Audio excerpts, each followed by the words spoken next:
Espero que no hayas venido porque estás solo en este día, ¿verdad? Sino que fue un acto consciente. Decir, pues no hay nada más que hacer, pues voy a la iglesia. Bueno, hoy en nuestra cultura celebran el Día del Amor y la Amistad, ¿verdad? No vamos a hablar ni del amor ni de la amistad. Vamos a continuar con nuestro tema. El domingo estuvimos analizando la caída. Todavía estamos con la doctrina del hombre. Todavía nos faltan unos pocos temas o unos cuantos temas al respecto, pero nuestro enfoque el día de hoy no tiene nada que ver con el amor ni con la amistad, y de hecho pudiese ser con todo lo contrario. O sea, más que hablar cosas lindas, vamos a ver lo que la Escritura habla sobre nosotros como humanos y nuestra situación después de la caída de Adán. Déjame tratar de prender esto, el proyector. Hoy vamos a estar estudiando lo que continuó después de la caída. El domingo estuvimos viendo a detalle cómo había sido esta caída, cómo es que ellos tomaron la decisión, hablando de Adán y Eva, cómo fue que decidieron experimentar algo y cómo Dios modificó toda la creación para que ellos lo experimentaran tal como lo decidieron. Y el efecto de lo que ellos decidieron hacer afecta a toda la creación y afecta a todos los descendientes de Adán y Eva, que eso implica que todos nosotros y todo el género humano. Entonces el tema de hoy es la depravación total. La forma de explicar cómo es el ser humano, porque seguimos respondiendo en este tema a la pregunta ¿cómo soy? El tema pasado fue cómo soy en el origen de cómo es que somos lo que somos, y ahorita vamos a ver cómo la Biblia se expresa del género humano después de la caída de Adán y Eva. Al final del tema pasado les pregunté si Adán y Eva habían sido creados buenos o malos, y nos dimos cuenta que no se podía analizar lo que sucedió partiendo de que eran buenos, porque si eran buenos no hubiesen pecado, ¿verdad? Si Dios los creó buenos, no hubieran pecado. Si Dios los creó malos, en el día sexto, al final del día sexto, Dios no pudo haber dicho que todo era bueno en gran manera. Entonces era un enfoque incorrecto tratar de determinar si fueron creados buenos o malos, y propusimos otra perspectiva.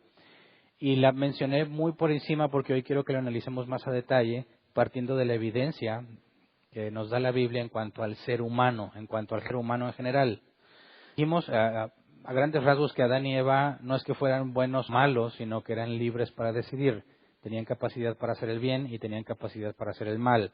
Eran libres para decidir y libremente decidieron. Y por su decisión vemos las consecuencias a las que todos nos enfrentamos. Pero hay que profundizar más en eso, porque pareciera que Dios está siendo injusto, que por que Adán y Eva tomaron una decisión incorrecta, nosotros tengamos que pagar algo. Es decir, nosotros somos considerados pecadores porque provenimos de Adán, pero nosotros no hicimos nada malo. No hay nada malo que haya hecho un recién nacido como para ser considerado pecador. O sí, hay algo que aún el recién nacido tiene para que se le considere pecador. Ahí hay distintas perspectivas dentro del cristianismo. Y la idea es profundizar en eso para entender y responder cómo somos aún en la actualidad, no viendo tiempos de antaño en el caso de Adán y Eva, sino ver lo que la Biblia dice actualmente del hombre. Aunque fue escrito hace cientos de años, todo lo que la Biblia dice en este respecto sigue siendo totalmente vigente. Así que vamos a empezar con Romanos 5:12, donde nos explica que a raíz de la caída de Adán y Eva algo sucedió con todo el género humano. Dice Romanos 5:12, por medio de un solo hombre el pecado entró en el mundo, y por medio del pecado entró la muerte. Fue así como la muerte pasó a toda la humanidad, porque todos pecaron. Ahora, fíjate bien lo que dice el apóstol Pablo en su carta a los Romanos.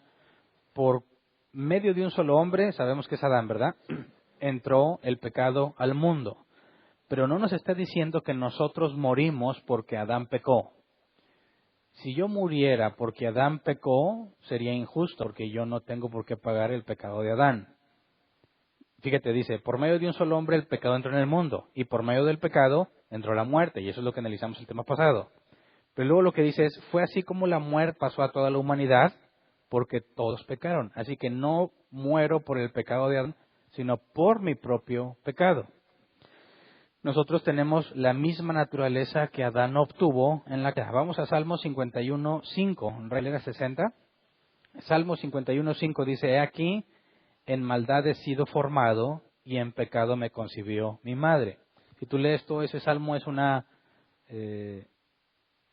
plegaria a Dios por causa del pecado. El salmista está reconociendo su pecado y le pide a Dios que lo limpie. Y mientras reconoce su pecado, el salmista expresa eso: en maldad he sido formado y en pecado me concibió mi madre. Ahora, quisiera que leamos ese mismo versículo, pero en la NBI, porque en este caso particular, la NBI comete un error muy grande en la traducción que te llevaría a concluir que Dios es injusto. Dice la NBI: yo sé que soy malo de nacimiento, pecador me concibió mi madre. Y si te fijas, esta traducción está diciendo que desde que naces eres pecador. Pero si nos preguntamos, ¿qué pecado ha cometido un recién nacido? ¿Qué podrías contestarme? ¿Qué ha hecho de maldad un recién nacido? Y alguien podría argumentar: pues llora mucho, no deja dormir a sus papás, es un egoísta porque nada más piensa en él. ¿En términos estrictos es correcto o no? Bueno, es cierto que así se comporta el bebé, pero habría que preguntarnos, ¿lo hace con la intención de molestar? Es más, ¿lo hace consciente? No, no lo está haciendo consciente. Entonces, si tú haces algo que traes en tu propia naturaleza, que es la forma en la que un bebé sobrevive, ¿verdad? Si no llora cuando tiene hambre, ¿cómo le dice a sus padres que tiene hambre? Si no se esfuerza tanto en dejarte en claro que necesita algo, como no lo puede expresar en palabras, la única forma de expresarlo es llorando. Así que algunos piensan que el bebé llora porque es malvado, porque no ama a sus padres. Pero eso sería absurdo y sería injusto que Dios dijera: bebé egoísta, te voy a condenar por llorar y no dejar dormir a tus papás y por ser un egoísta. Eso entraría en un serio conflicto con la justicia de Dios.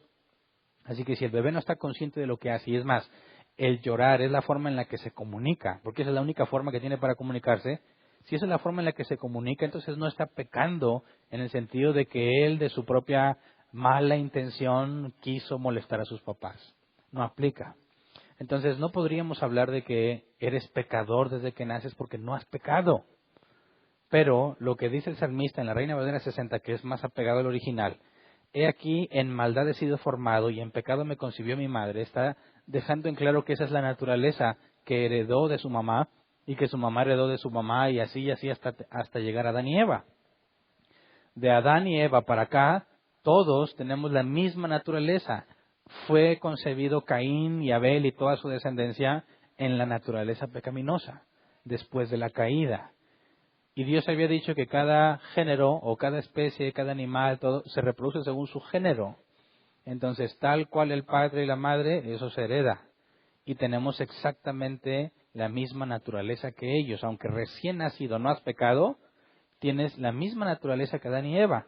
Acuérdate que Dios los modificó a ellos y a toda la creación para que experimentaran el sufrimiento, la maldad, la angustia, la ansiedad, lo que la palabra hebrea ra significa: maldad. Entonces, cuando el salmista pide perdón a Dios, el salmista como si tratara de dejar en claro que él está consciente que no viene de nada bueno. Su madre fue pecadora y así fue concebido él. Él tiene exactamente la misma naturaleza pecadora.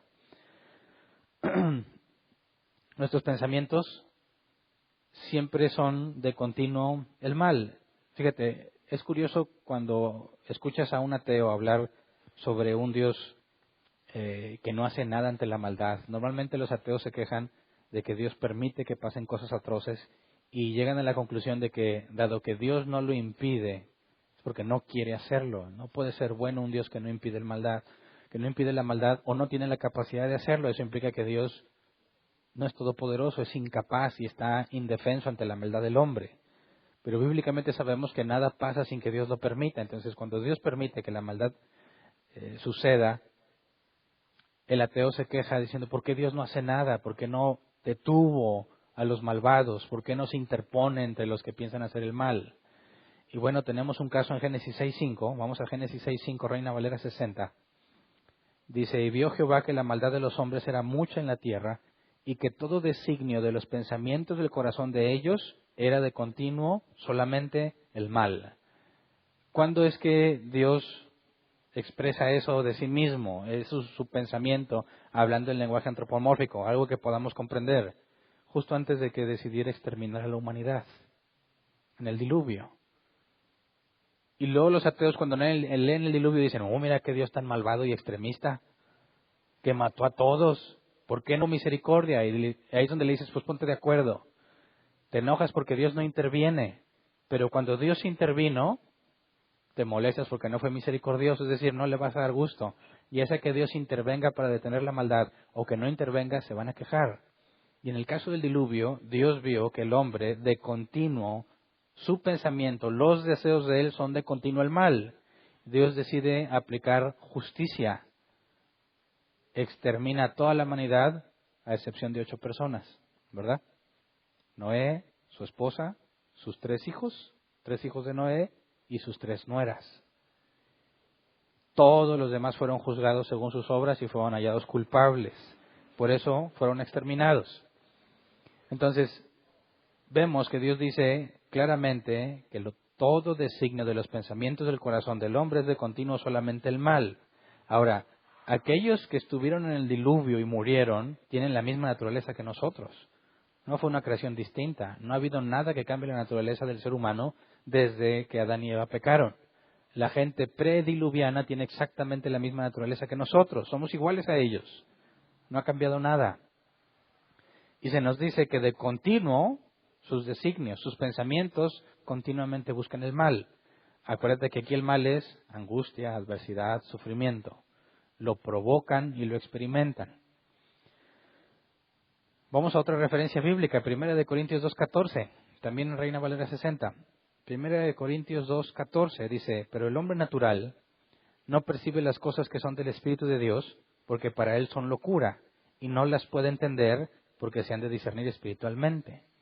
Es decir, el hombre natural no puede comprender las cosas de Dios, ni siquiera las percibe. Para él es locura, como dice el apóstol Pablo aquí. Es cosa de locos tratar de ser justo y honesto en esta sociedad.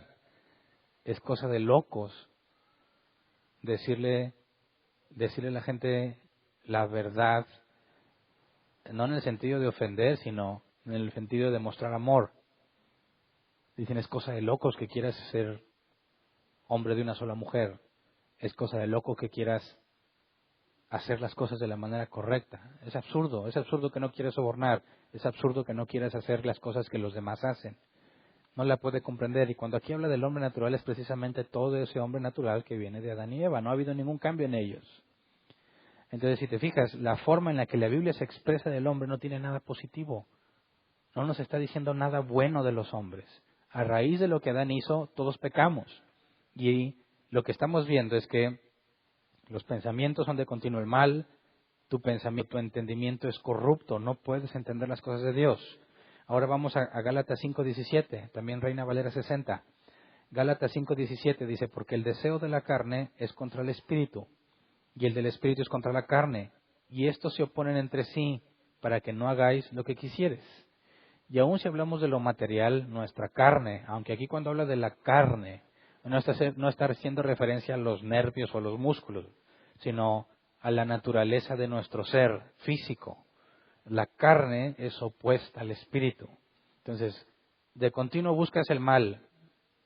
No puedes entender las cosas de Dios, pero no nada más no las entiendes, sino que te opones a las cosas de Dios. Segunda de Timoteo 2, 25 al 26. Segunda de Timoteo 2, 25 al 26, NBI, dice, así humildemente debe corregir a los adversarios con la esperanza de que Dios les conceda el arrepentimiento para conocer la verdad, de modo que se despierten y escapen de la trampa en que el diablo los tiene cautivos, sumisos a su voluntad. Y aquí habla de otra cosa todavía más, que tú eres esclavo de Satanás. Estás en la trampa donde el diablo te tiene cautivo, sumiso a su voluntad. Lo que el diablo quiere, eso haces. Ahora, cuando la Biblia habla de endemoniados, la gente normalmente tendemos a pensar en un endemoniado, en alguien que necesariamente tiene fuerza sobrehumana o echa espuma por la boca o no tiene control de sí mismo. Y cuando hablan de los endemoniados, ninguno se ve a sí mismo como un endemoniado, ¿verdad? Siempre piensas que los que juegan la ouija están endemoniados, los que hacen brujería están endemoniados, pero yo no, aunque no seas creyente. Pero si todos son esclavos del diablo y todos son sumisos a su voluntad, ¿quién no estaría endemoniado? Ahora tienes un caso de un endemoniado muy famoso, Judas. Judas en la última cena, cuando Jesús le dijo, ve y haz lo que te propusiste hacer, Satanás entró en él. Estaba endemoniado y no echó espuma por la boca ni perdió control de sí mismo. Lo que hizo fue ir a buscar beneficio por traicionar a Jesús. Yo se los entrego, pero pedía dinero a cambio. No lo entregó gratuitamente, no nada más estaba decepcionado, buscaba beneficiarse de alguna manera y vendió a Jesús. Y eso es lo que hizo, estando endemoniado. Ni tenía superfuerza, ni echó espuma por la boca, ni perdió el control de sí mismo. Así que todo hombre natural está sujeto a la voluntad de Satanás. Todo hombre natural está endemoniado. Todos, aunque no tengas las evidencias o la forma de mostrar tu falta de dominio por medio de una cosa extraña. Así que el panorama del hombre es muy, muy negativo. Es totalmente corrupción. Vamos a ver Romanos 3, del 10 al 18, donde Pablo trata de dejar en claro este tema y hace una colección de distintos pasajes del Antiguo Testamento, los resume o los junta para dar una idea clara de cómo la Biblia describe al hombre. Romanos 3, 10 al 18, NBI, dice, así está escrito, no hay un solo justo, ni siquiera uno, no hay nadie que entienda, nadie que busque a Dios.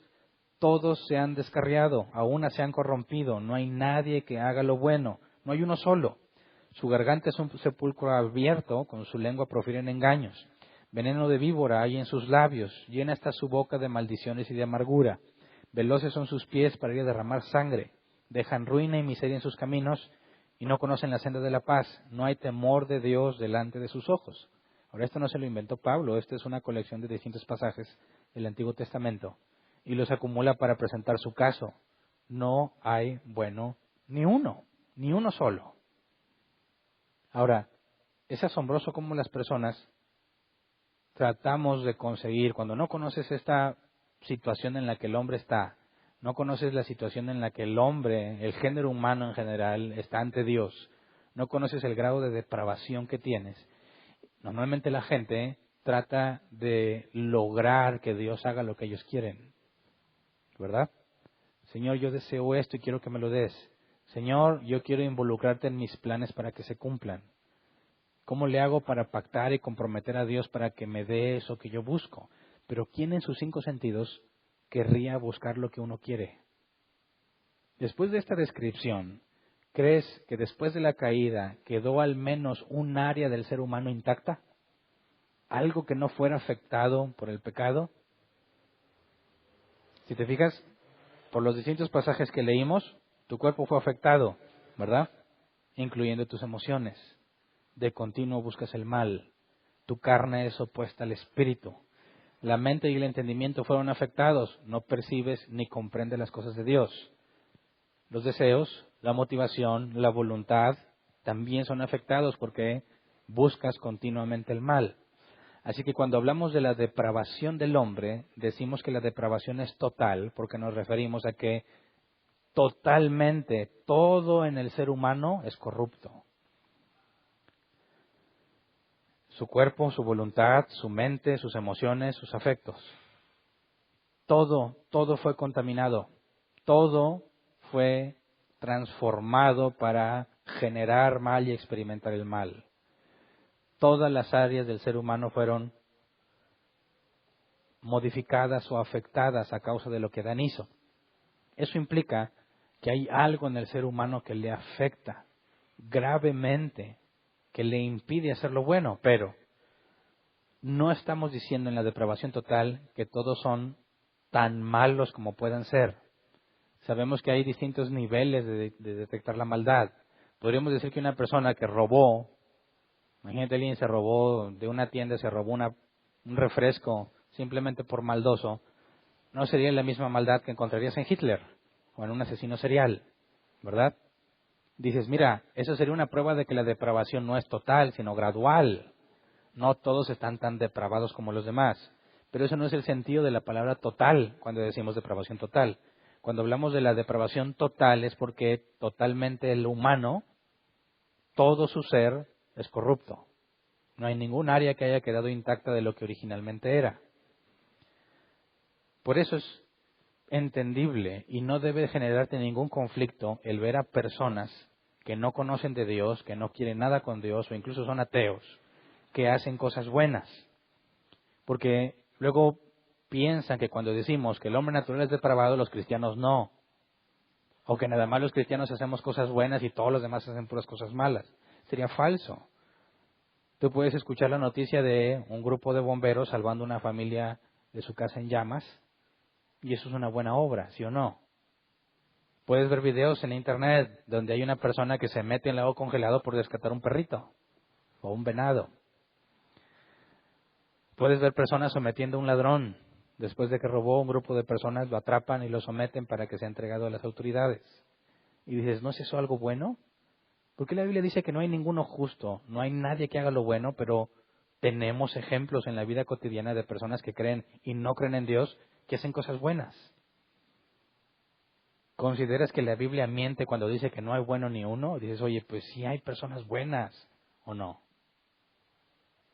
Normalmente la gente, todos se ven en sus propios ojos como personas buenas, ¿verdad? Es normal en nuestro idioma decir es buena gente. Entonces, ¿a qué se refiere la Biblia cuando habla de que no hay bueno ni uno? Necesitamos comprenderlo mejor. Vamos a Eclesiastés 7:20, NBI, Eclesiastés 7:20, donde nos abre un panorama un poco más amplio a lo que la Escritura se refiere cuando habla de que no hay bueno ni uno. Dice, no hay en la tierra nadie tan justo que haga el bien y nunca peque. Y aquí está hablando de un nivel de justicia. No hay nadie tan justo que haga el bien y nunca peque. Ahora, esto abre la puerta a decir, bueno, si hay gente que peca y tiene cierto grado de justicia, ¿no? Podríamos conceder eso. Cuando hablamos de este tipo de cosas, justicia, tendríamos que hablar un poco más a profundidad de cómo entendemos la justicia partiendo de la Escritura. Porque cuando la Biblia dice que no hay ni uno justo, y aquí nos dice en Eclesiastés 7:20, no hay en la tierra nadie tan justo que haga el bien y nunca peque, bueno, reconocemos que todos al menos una vez pecan, ¿verdad? No hay nadie que nunca peque, pero lo pone como un cierto nivel de justicia. Y al mismo tiempo en Romanos 3 vimos que Pablo nos dice que no hay nadie justo. Entonces, ¿es una contradicción o son sentidos distintos de justicia? ¿Nos está hablando de exactamente el mismo término cuando habla de justicia o hay sentidos diferentes? Primero, aunque tú seas una persona que hace muchas cosas buenas, con una sola mala que hagas, eres condenado. ¿Cómo le fue a serpiente después del diálogo que Dios tuvo con Adán y luego con Eva? ¿Qué le dijo la serpiente? Maldita serás. Quedó condenada por una cosa. ¿Qué fue lo que hizo mal? Mintió. ¿Verdad? No fue condenado por hacer tropezar a Adán, ni por hacer tropezar a Eva, sino porque mintió. Mintió cuando dijo, no es cierto, no morirás, sino que Dios sabe que si comes de ese fruto vas a ser como Él. Esa es la mentira. Y por una sola mentira, ¿cómo le fue? Condenado por la eternidad. ¿Eso es justo o injusto? Es justo. ¿Tratas de hacer algo incorrecto y salir librado de eso? En el próximo tema, si Dios quiere, cuando respondemos a la pregunta ¿a dónde vamos?, vamos a hablar de la condenación y analizar a profundidad si es justo o injusto. ¿Verdad? Porque puede salir el argumento, aunque no lo voy a tratar de resolver hoy, puede salir el argumento, me parece exagerado que por una mentirilla quede condenado para siempre. ¿Dónde está la justicia? Ponle que lo condene 3 años, 4 años, ponle un límite, pero ¿cómo podríamos entender que por una sola mentira toda tu eternidad está en juego? Pero no lo vamos a responder hoy, ¿verdad? El punto es que Dios en su justicia condena. No hay misericordia para Él. Luego, cuando tienes acá que no hay nadie en la tierra tan justo que haga el bien y nunca peque, como que nos introduce a una especie de grado de justicia y al mismo tiempo nos dice que no hay nadie justo. Así que tendríamos que ver en el sentido bíblico que la Escritura habla de dos tipos de justicia, la interna y la externa. Cuando hablamos de justicia externa, hacemos referencia a las cosas buenas que haces. Un hombre puede ser considerado justo en el sentido bíblico de externamente por las cosas que hace. Veamos un ejemplo. En aquel entonces, en los contemporáneos de Jesús, los fariseos eran los reconocidos como las personas más estrictas en cuanto al cumplimiento de la ley. No había nadie más preocupado por obedecer a Dios fielmente. No había nadie más preocupado por acatar todas las reglas, incluso extrabíblicas, con tal, entre comillas, de agradar a Dios. Y veamos la forma en la que Jesús se expresó de ellos en Mateo 23, 27 al 28, NBI. Mateo 23, 27 y 28 dice: ¡ay de ustedes, maestros de la ley y fariseos, hipócritas, que son como sepulcros blanqueados! Por fuera lucen hermosos, pero por dentro están llenos de huesos de muertos y podredumbre. Así también ustedes, por fuera dan la impresión de ser justos, pero por dentro están llenos de hipocresía y maldad. Ahora, no se lo está diciendo a cualquier persona, se lo dicen las personas que eran consideradas las más santas en todo el mundo. ¿Cómo sé que en todo el mundo? Bueno, la ley fue para el pueblo de Dios, ¿verdad? Para los israelitas y aquellos que se convirtieran al judaísmo, por así decirlo. Y los expertos en la ley en todo el mundo eran los fariseos y los maestros de la ley. Nadie en todo el mundo obedecía la ley como ellos, más muchísimas cosas que no eran propias de la ley. Y Dios, en este caso Jesús, les dice: ustedes son como un sepulcro. Por dentro se ve muy limpio, por fuera se ve muy limpio y bonito, pero por dentro, pura carne podrida. Ahora, ¿qué clase de justicia tenían estos hombres? La externa. ¿Y qué opina Dios de la justicia externa? Que es inútil si no tienes la interna. Ahora, ¿cuál es la justicia interna? Vamos a palabras de Jesús en Mateo 22, 34 al 40. Mateo 22, 34 al 40, NBI, dice: los fariseos se reunieron al oír que Jesús había hecho callar a los saduceos. Pausa. Les dijo que estaban muy equivocados cuando ellos negaron la resurrección de los muertos, ¿verdad? Uno de ellos, experto en la ley, le tendió una trampa con esta pregunta: Maestro, ¿cuál es el mandamiento más importante de la ley? Ama al Señor tu Dios con todo tu corazón, con todo tu ser y con toda tu mente. Le respondió Jesús: este es el primero y el más importante de los mandamientos. El segundo se parece a este: ama a tu prójimo como a ti mismo. De estos dos mandamientos dependen toda la ley y los profetas. Y esto que describe aquí Jesús es lo que llamamos justicia interna. Porque cuando hablamos de los mandamientos de Dios, no peques en el sentido amplio, pero te vas al detalle: no mates, no des falso testimonio, que muchos lo traducen como no mientas, ¿verdad? Honra a tu padre y a tu madre, no codicies la mujer de tu prójimo, etcétera, etcétera. ¿Se acuerdan de la historia del joven rico que dijo: todo eso lo he cumplido desde mi juventud? Estaba en el mismo caso que los fariseos. No han entendido la justicia interna. Se han esforzado por la justicia externa, pero la interna no la comprenden, no la tienen. ¿Cómo definimos la justicia interna? Bueno, si Jesús aquí nos dice claramente lo que también dicen los 10 mandamientos. Los primeros 2 mandamientos es la relación entre Dios y el hombre, y los demás es entre el hombre con el hombre. Y Jesús le resume así: ama al Señor tu Dios con todo tu corazón, todo tu ser y con toda tu mente. Ahora, ¿quién pudiese decir que no hay nada en su corazón que no busque a Dios? No hay nada en todo su ser que no esté enfocado en agradarle y obedecerlo todo el tiempo, todos los días. ¿Quién podría decir que su mente está totalmente enfocada en servir a Dios sin conocerlo cada vez más? Nadie. Nadie. Porque aunque por una hora te hayas propuesto conocer de Dios, te aseguro que aún en esa hora tu mente no estuvo de lleno en eso. Seguiste pensando en otras cosas y distrayéndote. No lo hiciste con toda tu mente. No lo haces con todo tu ser, porque no enfocas todas tus energías en conocer a Dios. No enfocas todas tus energías en amarlo. Y recordemos que Jesús dijo que el que me ama, me obedece. ¿Todo tu ser está enfocado en obedecer a Dios? No es cierto, ni 5 minutos.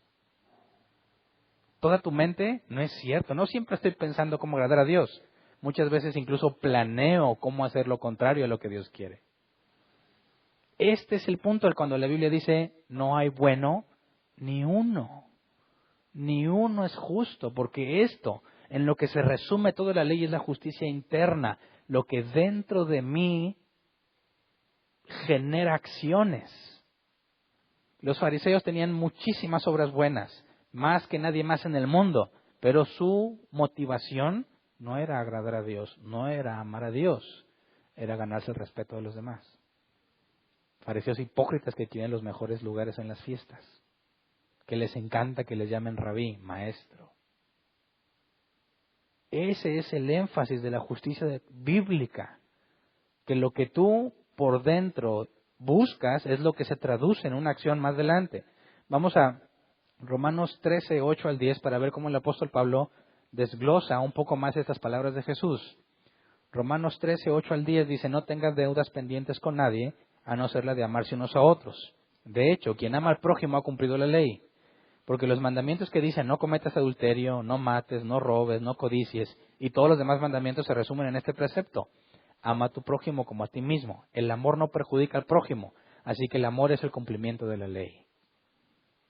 Así que si tú te propusiste simplemente tratar de hacer lo correcto de forma externa, sin enfocarte en que primero la motivación sea correcta, de nada te sirvió la justicia externa. La justicia externa es inútil si no tienes la interna. Y ahí está el verdadero problema del hombre. ¿Cómo le hago para que todo mi ser esté enfocado en agradar a Dios? No se puede, no puedo. ¿Cómo le hago para que toda mi mente esté ocupada en Dios? No puedo. Aunque me proponga estar pensando nada más lo bueno, también pienso lo malo. ¿Te ha pasado? ¿Te has dado cuenta? Porque hay personas que ni cuenta se dan, que piensan que son buenos, pero no me acuerdo qué personaje lo dijo. Nadie se da cuenta de qué tan malo es hasta que se esfuerza en ser bueno. ¿Me explico?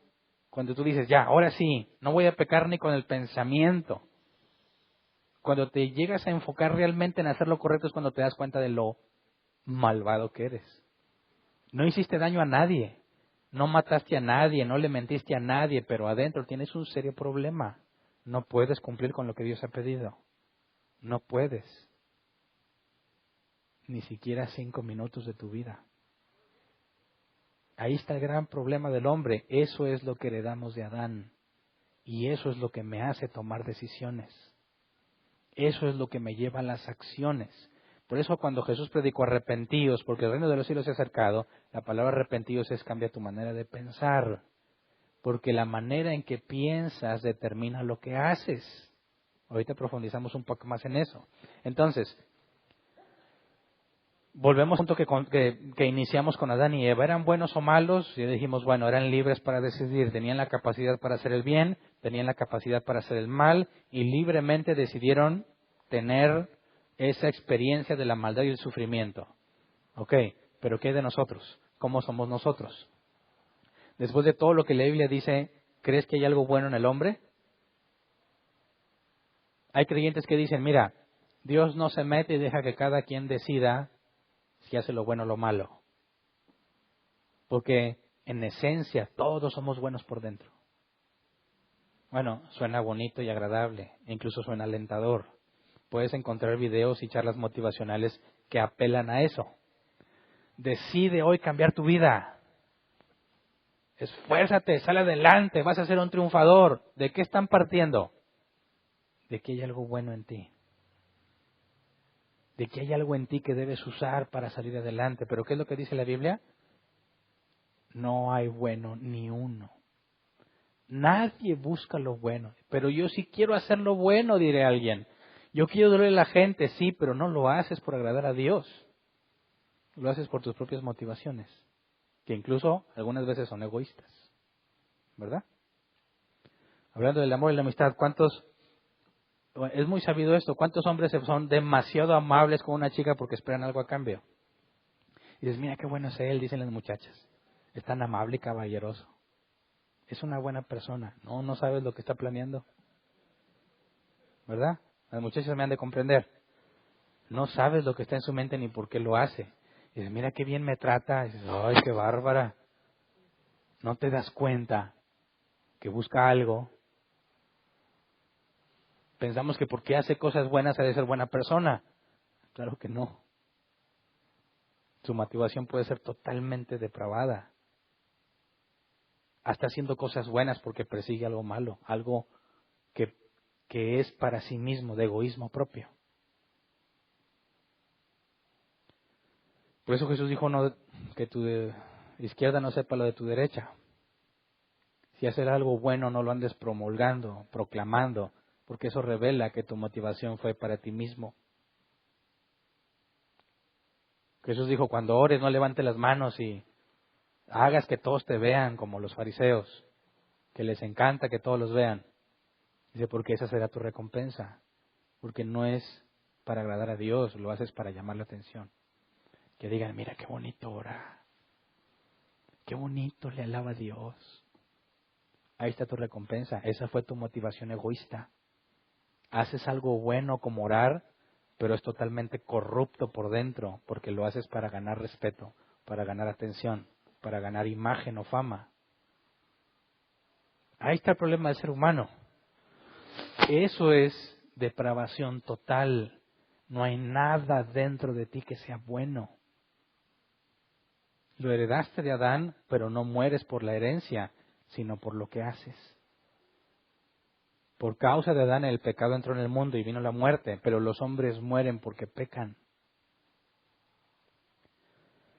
Somos esclavos del pecado. Juan 8:34, palabras de Jesús. Ciertamente les aseguro que todo el que peca es esclavo del pecado, respondió Jesús.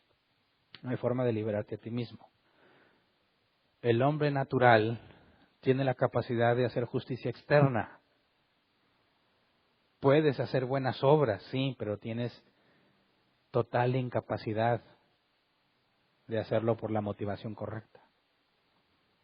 Por amar a Dios con todo tu ser, con toda tu mente, con todas tus fuerzas. No lo haces por eso. Eso es el principal problema del género humano. Así que Adán y Eva tenían capacidad para elegir el bien o el mal. ¿Nosotros la tenemos sí o no? Es a ver, si a mí me proponen hacer algo bueno o hacer algo malo, ¿a poco siempre voy a hacer lo malo? No, puede ser que de repente escoja lo bueno. Puede ser que me encuentre una billetera tirada, llena de dinero, y vea una persona cerca y voy a tener que tomar una decisión, ¿verdad? Me agacho como que me voy a abrochar la cinta del zapato, la agarro y me voy sin que nadie me vea. O digo, la levanto y se la digo, es tuya, y me va a decir que sí, y quién me asegura que sí sea. De que se la quede él a que me la quede yo, pues mejor yo, y me voy. Dice, no, pero no se la des a él, mejor dásela al guardia. Lo mismo, me va a decir que, sí, aquí buscamos al dueño, y se la queda. ¿Verdad? Tienes la oportunidad, la capacidad de hacer el bien, sí o no.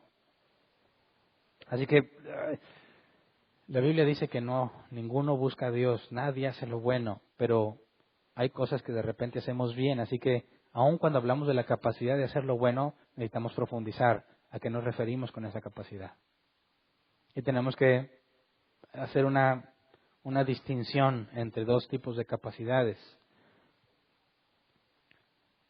La capacidad oral y la capacidad natural. ¿Cuál es cuál?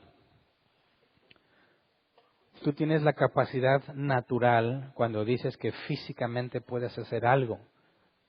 No estás impedido en realizarlo. Por ejemplo, yo decidí escribir en el pizarrón. Tengo la capacidad natural de hacerlo.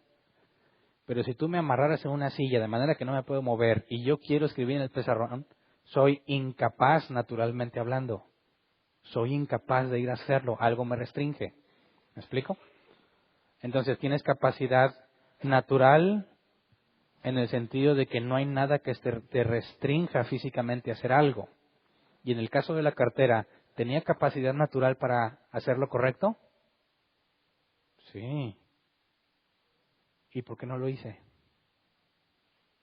Ahí es donde entra la capacidad moral. ¿Qué es esta capacidad moral? Esto no hace referencia a algo físico, sino a algo intelectual. Poder tomar la decisión en cuanto a lo que tú quieras hacer. La decisión que yo tome de acuerdo a mi motivación. Cuando yo veo la cartera tirada, hay muchas cosas que pasan por mi mente, ¿verdad?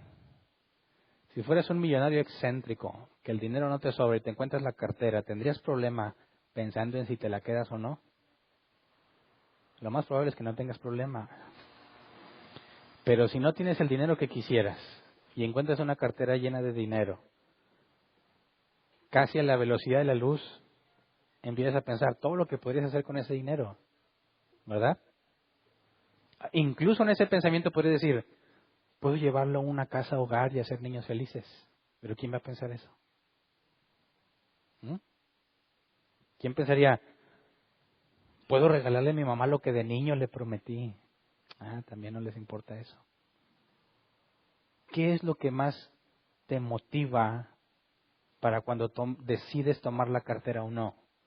¿Cuál es tu principal motivación? ¿Cómo es que concluyes qué es lo que debieras hacer? Porque lo concluyes en un instante.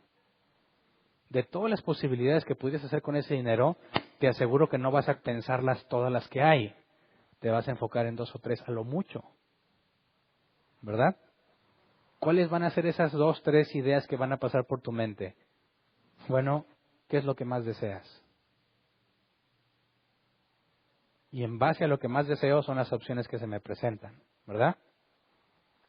Si toda la vida has estado deseando algo pero no tienes dinero y te encuentras el dinero, ¿qué crees que es lo primero que te va a pasar por la mente de lo que podrías hacer con ese dinero? Comprarte lo que deseas. También vas a tener una que no es tan atractiva, hacer lo correcto, pero cuando las pones en la balanza, ¿cuál gana? Ahora, también hay que pensar, no cualquier necesidad, no cualquier cosa que deseo, tiene que ser algo que realmente deseo hacer, algo que es profundo en mí. Así que cuando hablamos de la capacidad moral, que esto implica que puedes tomar decisiones en cuanto a lo que quieres hacer, es decir, yo decido dejarme guiar por mi motivación o no. ¿Puedo hacer lo contrario a lo que deseo? ¿A mi motivación más fuerte? ¿Puedo decidir no hacer lo que mi motivación más fuerte me dice? Para eso habría que profundizar un poco más y según los escritos de Jonathan Edwards, cuando hablamos de la voluntad de una persona, es decir, lo que quiere hacer, lo que decide hacer a fin de cuentas, él lo definía así, es el motivo que al pasar por nuestra mente es tan fuerte que determina lo que haremos. Te menciono el caso y tú estás, no sé, déjame poner un ejemplo, quieres comprarte un PlayStation 4. Quizás a otros no les interese el videojuego, pero imagínate que eres una persona que le gustan mucho los juegos, videojuegos, y estás anhelando un PlayStation 4. Y tú ves un fajo de billetes ahí y dices, sí, yo creo que sí me lo completo. Tienes meses, años deseando comprártelo, pero no has podido. Cuando analizas agarrar la cartera o no, las opciones que pasan por tu mente están alineadas a tus deseos más fuertes. Y lo que sea más fuerte en ti es lo que vas a decidir. Cuando hablamos de un motivo, la voluntad es aquel motivo que es más fuerte que todos los demás. Es lo que te va a llevar a tomar la decisión. Pero cuando hablamos de motivo es aquello que nos mueve, nos invita, nos incita a tomar una decisión. Puede ser una cosa o muchas en conjunto. Hay quienes dicen, bueno, yo quiero comprarme esto, pero tengo hijos. ¿Sabes qué? Mejor se lo llevo a mis hijos. ¿Cuál fue tu motivación más fuerte? Tus hijos. Hay quien piensa exactamente lo mismo. Ay, pero tengo hijos. Ay, pero siempre les doy todo. Es justo que yo me dé un gusto. ¿Verdad? Dices, véngase para mí. Fue la misma situación, pero motivaciones distintas, ¿verdad? Y cuando hablamos del motivo más fuerte, es aquello que resulta más atractivo, aquello que aparentemente es el mayor bien, es decir, lo más agradable o placentero. Cuando una persona roba, ¿qué lo motivó a robar? No siempre la necesidad, ¿verdad que no? ¿Alguien robó alguna vez? Levante la mano. Aunque fueras niño. Ya de viejote debería más vergüenza, ¿verdad? Pero de niño. A mí no se me va a olvidar que estaba en casa de mis abuelos y había un vecinillo de ahí de mis abuelos que tenía más o menos mi edad, un poco menor. Y no sé cómo le decía, pero tenían los carritos más chidos. Y bueno, era más chiquillo, era muy inocentón y yo era, en cierta forma, agresivo. Entonces, por más que yo me esforzaba en tener los mejores juguetes, él siempre me ganaba. Yo concluí que sus papás tenían más dinero que los míos. O lo amaban más. Entonces, en una oportunidad que él se trajo, fíjate, cómo es la frialdad. Le dije, oye, ¿por qué no te traes tus carritos a jugar? Pero mi intención no era jugar, yo quería quedarme con uno en particular. Así que tenía que convencerlo de que viniera y que trajera sus juguetes para yo armar la coartada y poder esconder uno, porque antes de eso cabía un pozo abajo de la banqueta donde jugábamos. Y el plan era este, vamos a jugar carreteritas y de repente se cayó uno al pozo. Y nadie vio y lo tapo, ¿verdad? Y pues el carro, quién sabe, ese era mi plan. Así que le dije, ¿por qué no jugamos con los carritos? Pero tráete ese que me gusta. El niño, pues sin sospechar al más mínimo de mis planes malévolos, se los llevó muy confiado y se trajo un chorro. Y dije, entre más mejor, porque así es más fácil que se pierda uno. No te miento, le invertimos un buen tiempo jugando para que no sospechara nada. Y cuando, oye, te habla tu mamá, le dije yo. Tenía yo unos 7, 8 años. En eso que se descuida, carrito al pozo, tapado el pozo, seguí jugando hasta que se canse. Yo no lo voy a presionar a que se vaya. Podría ser muy obvio. Ya me voy, le hablaron, juntó sus carros y se fue. Yo dije, ya. Yo sabía que no podía hacerle movimiento a ese pozo hasta que se aclamaran las aguas, ¿verdad? Se fue y yo pues estaba pues esperando que se calmara el asunto, que pasara desapercibido y mi plan era sacar el carrito, ¿verdad? Y de repente regresa el niño y dice, oye, me falta un carro. Y yo dije, ¿cómo que te falta? No es cierto, los tienes todos. Yo tratando de convencerlo que no le falta. Me falta uno y me falta. Bueno, pues búscalo. Sabía que no lo iba a encontrar. ¿Quién va a estar escarbando a ver si un carro está dentro de la tierra? Nadie. Y le dije, búscalo. Y lo buscó y se tardó mucho y nunca lo encontró. Se fue a su casa llorando. Jamás le dije que ahí estaba el carro. Me esperé el día siguiente, en la mañana, yo salgo, desenterro el carro y lo saqué. Y honestamente fui feliz en ese momento. Siempre quise ese carro, al fin lo tenía. Y me lo guardé y pasaron los días y como si nada. Hasta que después, cuando sacaba el carro, algo me decía que estaba mal hecho. Pero ¿sabes qué? Lo ignoré el resto de mi vida. ¿Qué hace que una persona decida planear algo tan cruel? Aprovecharse de un niño menor, convencerlo de hacer algo con tal de quedarse con lo que él quiere. Su motivación más fuerte. ¿Necesitaba yo un carrito? No, simplemente porque me gustaba, porque podía hacer algo para engañarlo, simplemente por eso. Esa es la maldad del ser humano. Esa es la descripción de todo pecado. Todos los pecados así son.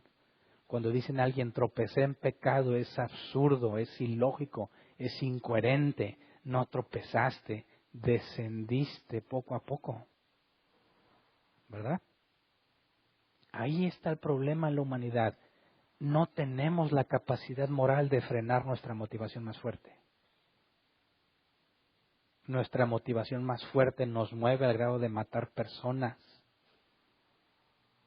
¿Qué hace que una persona secuestre a otra? ¿Qué es lo que busca? Dinero. Y anhela tanto el dinero que no le importan las familias que destruye. Cuando hablamos de la capacidad moral, somos incapaces de frenar nuestra motivación más fuerte. Cuando hablamos de la capacidad natural, la tienes. Puedes hacer lo bueno o lo malo. Puedes hacer cosas buenas eventualmente y cosas malas. Pero adentro, una vez que tu motivación está fija en lo que quieres, no la puedes frenar. Por eso pecas y pecas. Por eso pecamos y pecamos. En la misma cosa o en distintas. Entonces, Adán y Eva tenían la capacidad natural para bien y el mal.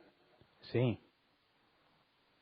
Eran naturalmente, no había nada que les impidiera hacer lo bueno o lo malo. Ahora, tenían la capacidad moral para refrenarse, sí o no. Adán y Eva sí la tenían. Tenían la capacidad de refrenar su motivación más fuerte. Por eso es tan grave el pecado de Adán. Porque aunque nada le impidiera moralmente decidir lo incorrecto, decidió lo incorrecto. Nosotros, hijos de Adán, perdimos la capacidad moral de refrenarnos. Por eso dice la Biblia que todos están condenados por cuanto todos pecaron. No hay forma de que te libres del pecado porque lo deseas, lo anhelas, es tu motivación más fuerte. Esa es la condición del hombre.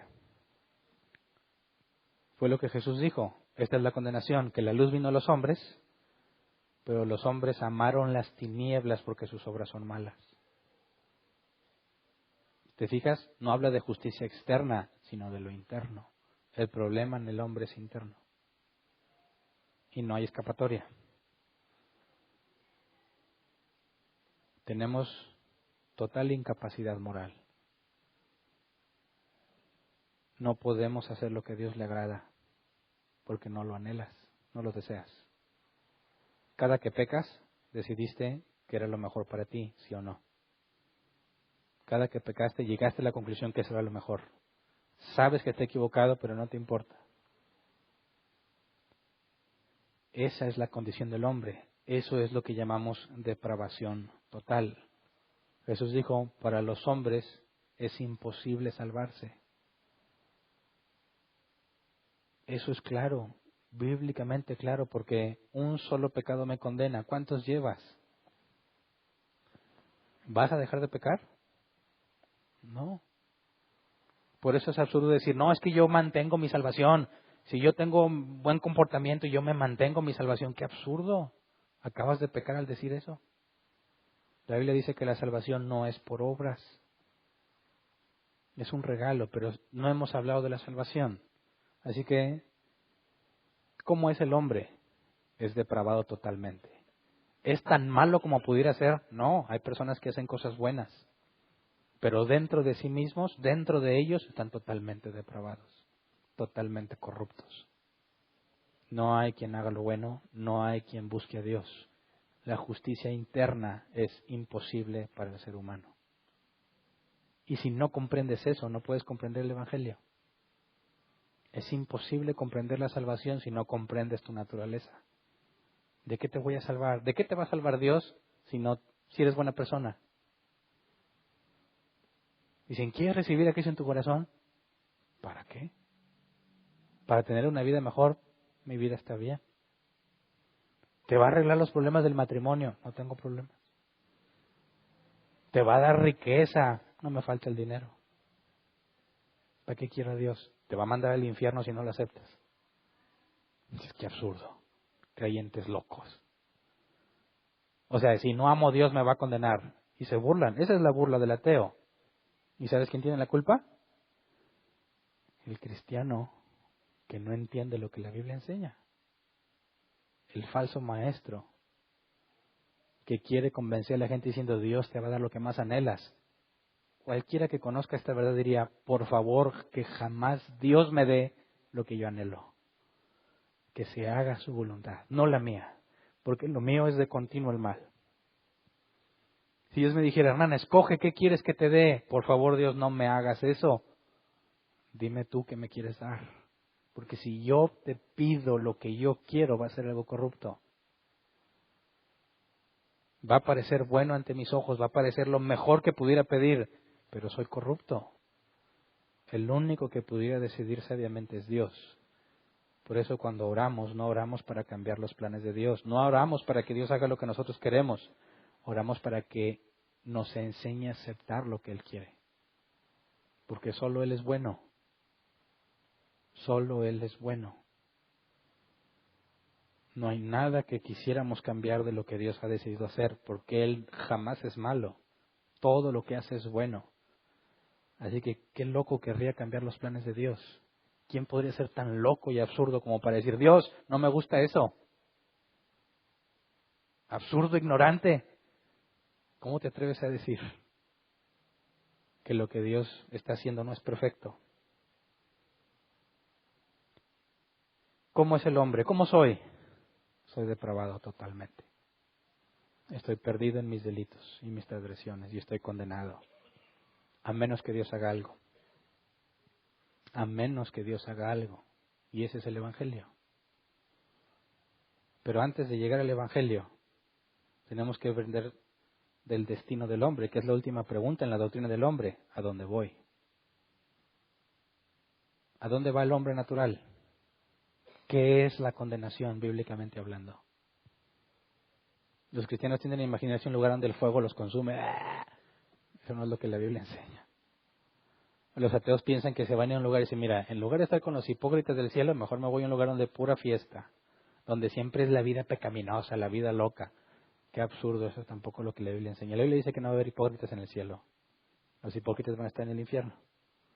Y los ateos dicen que no quieren estar con los hipócritas, que prefieren el infierno. Qué contradicción. Deja tú lo que piensan los ateos, lo que piensan los cristianos. Eso es lo que hay que aclarar. ¿Qué es lo que la Biblia enseña en cuanto al destino del hombre? Y si Dios quiere lo estudiamos el domingo. Por hoy basta con entender que es la depravación total. Lo que en naturaleza cada hombre, cada mujer, cada niño desde que nace tiene. El niño es inocente al principio, pero conforme vaya agarrando conciencia, sigue expresando el mismo egoísmo que tenía, aunque al principio era para supervivencia, después lo hace por puro egocentrismo, ¿verdad? ¿A qué niño se le tiene que enseñar a hacer lo malo? ¿A qué hombre se le tiene que enseñar a hacer lo malo? Al contrario, solitos hacen lo malo, hay que enseñarles a hacer el bien. ¿Qué es lo que ya traes en tu naturaleza? La tendencia al pecado, la incapacidad de refrenar tu principal motivación. Por eso no hay salvación para el hombre en sí mismo, tiene que venir de Dios.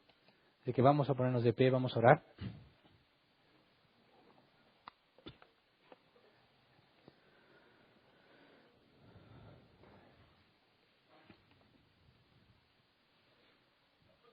Sabemos que aún siendo cristianos te enfrentamos el mismo problema, ¿verdad?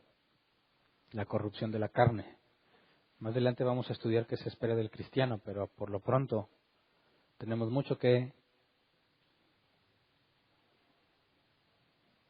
confesar ante Dios. Mucho que pensar de nosotros mismos. Eso bueno que haces, ¿por qué lo haces? ¿Vienes a la iglesia? ¿Por qué viniste? Dicen, es bueno ir a la iglesia siempre y cuando la motivación haya sido lo correcto. Por eso cuando dije, espero que no hayan venido porque están solos. Ya les estaba dando un adelanto del tema. No, pues es día del amor y la amistad, yo no tengo a nadie, pues voy a la iglesia. Tu motivación no es la correcta. Simple justicia externa. Tuviste que haber dicho, sí, tengo pareja, quien ame, lo que sea, pero yo quiero ir a edificar y ser edificado. Esa es justicia interna. Esa es la que Dios recompensa. Esa es la evidencia del verdadero creyente. La justicia externa puede ser que sí sea parte del nuevo creyente, puede ser que no. Es confusa. Necesitamos que Dios revele quiénes somos por dentro. Que nos lleve a comprender si lo que hemos hecho para Él y por Él es justicia interna o fue motivación corrupta de parte de nosotros. Ese es el falso cristiano, el que lucha por una justicia externa sin tenerla interna. Y el apóstol Pablo es claro cuando dice cada uno, si piensa estar firme, mire que no caiga. Pruébense a sí mismos. Y eso es lo que necesitamos pedirle a Dios. La evidencia de que las cosas que hago para Él provienen de la justicia interna que Él concede, aunque lo vamos a estudiar más adelante. Así que vamos a orar, Señor. Gracias por hacernos ver la verdad, por saber quiénes somos y cómo somos ante ti. Todo el mundo se ve bueno en sus propios términos, en su propia percepción, Señor, pero líbranos de eso. Líbranos de convencernos a nosotros mismos de que somos buenas personas. Líbranos de pensar que nuestra justicia externa es agradable ante ti si realmente estamos podridos por dentro. Líbranos de vivir engañados, Señor, por tu misericordia te lo pedimos. No nos dejes engañados, no queremos ser sepulcros blanqueados. No queremos ser personas legalistas que hacen un énfasis contundente en lo exterior, pero son totalmente negligentes en lo interior. Al contrario, Señor, aunque muchas cosas no sean visibles en nuestro comportamiento, cámbianos por dentro. Danos la convicción de que tú has obrado nuestras vidas y que no somos simplemente hijos de Adán, sino que somos hijos tuyos. Danos la evidencia que necesitamos a nosotros mismos, Señor, de que somos propiedad tuya, de que fuimos apartados del mundo y que realmente no somos del mundo porque no vivimos como ellos. No vivíamos como antes vivíamos. No deseamos las cosas que antes deseábamos. No perseguimos lo que ellos persiguen. Aunque nos cueste la vida, Señor, concédenos permanecer firmes en tus caminos, porque nosotros no podemos solos. No tenemos la capacidad, Señor, a menos que tú nos lo concedas. Tú dijiste claramente que para los hombres salvarse es imposible, pero para Dios nada es imposible. Señor, que todo lo que hagamos, Señor, sea para glorificar tu nombre. Que todo lo que hagamos tenga la intención de honrarte, de engrandecerte a ti, Señor. Como dijo Juan el Bautista, que nosotros menguemos para que tú seas exaltado. Concédenos la evidencia del verdadero Hijo de Dios, Señor. Concédenos la justicia interna, la santidad que va creciendo y que cada vez más se refleja en el exterior, Señor. Pero que no nos enfoquemos en lo externo, sino que cuando oremos nos encerremos y hablemos a solas contigo, aunque nadie nos vea, aunque nadie nos oiga. Concédenos, Señor, anhelar estar contigo, anhelar comunión contigo, con el cuerpo de Cristo, con los miembros de la iglesia, con tus ovejas, Señor. Que ninguno de nosotros viva engañado pensando que es oveja y es cabra. Que ninguno de nosotros se lleve la sorpresa de darse cuenta que no es hijo tuyo, Señor, cuando sea demasiado tarde. Concédenos, según tu misericordia, caminar en tus caminos y crecer en santidad para que tu nombre sea exaltado, Señor. Gracias. Amén. Pueden sentarse. Pasemos a la sección de preguntas. Tienes una pregunta, levanta tu mano y te llevan el micrófono. Tenemos un límite de 15 minutos. Primero es una pregunta por persona. Si se acaban las preguntas y todavía hay tiempo, entonces puede volver a preguntar sin problema. ¿Ok? ¿Alguien tiene una pregunta?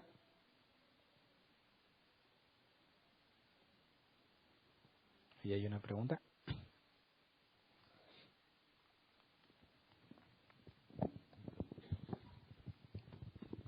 Buenas noches. Buenas Yo noches. tengo una duda sobre la capacidad moral. No sé si la entendí bien o estoy confundida. Cuando alguna persona en alguna situación logra hacer lo correcto, por decir ante los ojos de Dios, es porque realmente no era su deseo, o sea, pudo resistir una tentación, fue porque la tentación no fue fuerte o porque Dios fue el que le dio esa capacidad. Bueno, de cuando resistirse. cuando hablamos de la capacidad moral, implica en decidir independientemente de tu motivación más fuerte. Ahora, el cristiano, si es cambiado por dentro, como Jesús enseña, una nueva criatura, su motivación más fuerte, ¿cuál es? Agradar a Dios. Agradar a Dios. Entonces, ¿tiene capacidad moral para refrenarse en este cuerpo todavía? Es decir, ¿ya vuelve a la estatura de Adán? No. Sigue siendo incapaz de refrenar su deseo más fuerte, pero Dios cambió su deseo. Dios cambió su motivación. Esa incapacidad ahora con el Espíritu Santo que nos guía a todo lo correcto se vuelve la motivación más fuerte. Y entonces, en mi incapacidad, mi motivación más fuerte que Dios puso en mí me lleva a hacer lo bueno. Por eso no es obra mía. Pero como así viene siendo de Dios toda esa Exactamente. resistencia. Ok, sí era. Gracias. ¿Alguien más? Acá.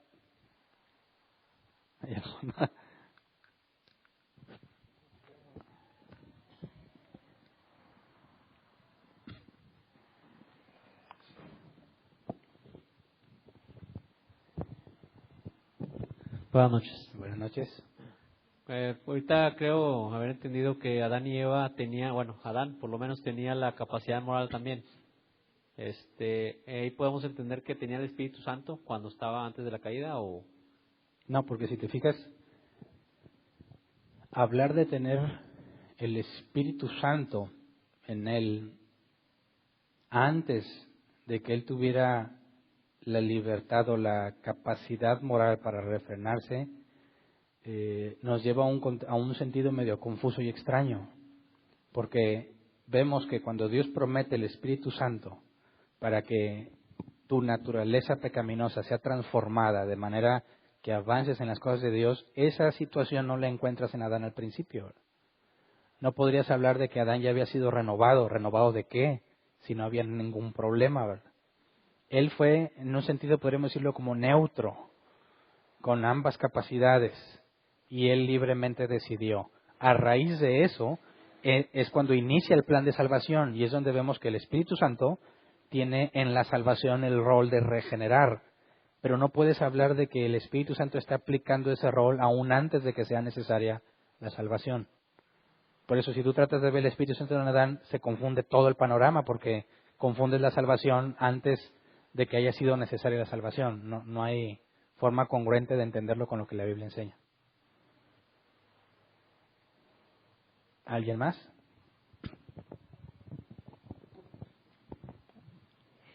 Pastor, en Eclesiastés 7, el último versículo, creo que es 27 o 29, dice que el hombre fue hecho recto, pero como que buscó muchas perversiones, algo así. Entonces ahí se referiría a que Adán tenía la capacidad moral al principio. Sí. No fue hecho perfecto, ¿verdad? No fue hecho bueno. Pero cuando habla de la rectitud es que en principio todo era bueno, caminaba con Dios. Eso es lo que se entiende como rectitud en el sentido bíblico. Pero él libremente decidió otro camino. Sí, gracias. ¿Alguien más? Ahí atrás.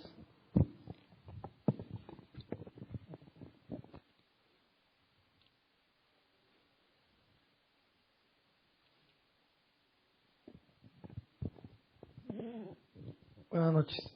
Buenas Aquí, noches. me estaba acordando de Santiago, el capítulo 1, el versículo 13, donde nos dice, cuando alguno es tentado, no diga que es tentado de parte de Dios, porque Dios no puede ser tentado Ni tienta por a el nadie. mal, ni Él tienta a nadie, sino que cada uno es tentado cuando su propia concupiscencia es atraído y seducido.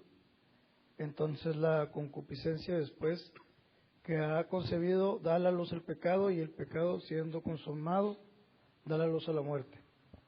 Mi pregunta va enfocada que si nosotros fuimos sellados con el Espíritu Santo, ¿cómo todavía tenemos esta naturaleza, o cómo debemos de buscar no tenerla, verdad? Ok. Bueno, está relacionado con la primera pregunta. Concupiscencia y en griego es un deseo interno fuerte, lo que estuvimos viendo como la principal motivación, lo que te mueve a hacer. Y precisamente lo que dice Santiago es lo que estuvimos estudiando. Entonces, si te fijas, esa es la forma en la que el pecado es consumado. Pero no puedes hablar en ese mismo sentido del Espíritu Santo. Cuando Él te renovó, el apóstol Pablo en Romanos 8 nos enseña que aún seguimos sujetos a la carne, que con el pensamiento nos sujetamos a Cristo, pero con la carne seguimos sujetos al pecado. Lo que quiero hacer no lo hago, y lo que no quiero hacer termino haciéndolo. Soy un miserable, pero hay una lucha interna. Todavía, como dijo el apóstol Juan en sus epístolas, todavía no se manifiesta lo que hemos de ser. Seguimos atrapados en este cuerpo y anhelamos la liberación de esta naturaleza, lo que es la resurrección de los muertos. Entonces, en este periodo donde estamos sujetos, la Biblia enseña que ese es el proceso en el que empezamos a conocer de Dios y empezamos a caminar en santidad. Si no hubiese ese proceso, no podríamos hablar de llegar a la estatura de Cristo o de crecer en santidad. Si no hubiese ese proceso, lo único que daría es la resurrección instantánea.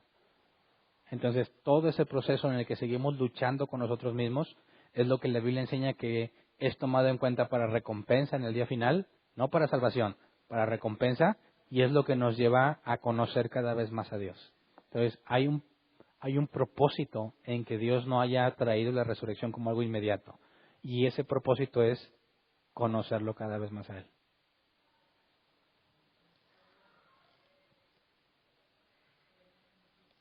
No se oye. ¿Se le acabó la pila o Dios ya no quiso que preguntaras? Ah, no te creas. O las dos cosas. Y la pila fue el medio que Dios usó. ¿Eh? No, a ver si le cambian el micro.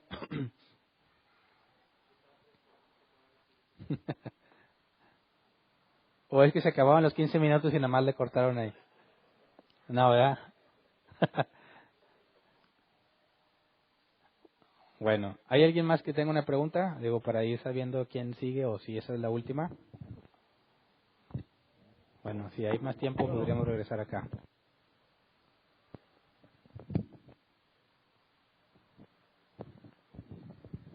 Ahí se oye, ¿no?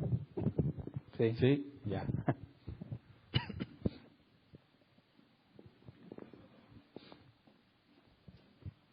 Gracias.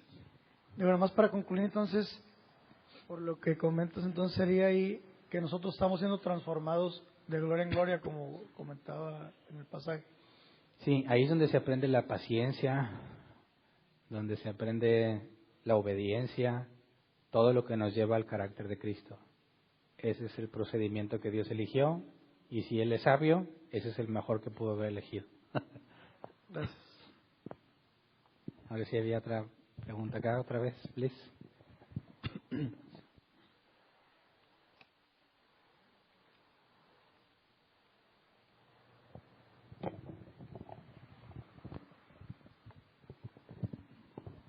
Después de la caída de Adán y Eva, ¿nosotros no tenemos capacidad moral o sí la tenemos?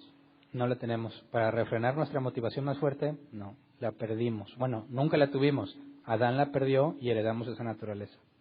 Entonces, en cuanto a Adán, él tiene más culpa entonces. Sí. Bueno, un poco más adelante vamos a analizar en la condenación por qué Dios o cómo es que era un pecado tan grave que a veces pasa desapercibido, y una parte de eso es esa, ¿verdad? Que nosotros pecamos porque tenemos esa incapacidad, pero Él no la tenía. Entonces es muy grave, definitivamente es muy grave. No es un error, es un acto de rebeldía consciente hacia Dios. Entonces, ¿puedo hacer otra? ¿Sí? Entonces ellos, también aplica la concupiscencia para ellos, para Adán y Eva. En ese caso no puedes hablar de concupiscencia, porque cuando hablas de concupiscencia hablas de la naturaleza caída. En ese caso, como en el caso de Satanás, es una decisión libre sin presiones. No es una decisión al pecado como nosotros la tomamos, es totalmente diferente. Entonces, cuando dice ahí que Eva vio que el árbol era codiciable a la vista, ¿no se refiere ahí a concupiscencia? Porque es que mira, en el término de el proceso para pecar, la concupiscencia es algo malvado. Antes del pecado no podría haber nada malo. No puedes meter la concupiscencia, un deseo equivocado y malvado, corrupto, antes de la caída. Bíblicamente no es posible. Es por eso que es mucho mayor el pecado en ellos, considero un enorme acto de rebeldía, porque no tenían ninguna presión externa para hacer lo que hicieron. Muy bien, cerramos el tiempo de preguntas entonces. ¿Hay avisos?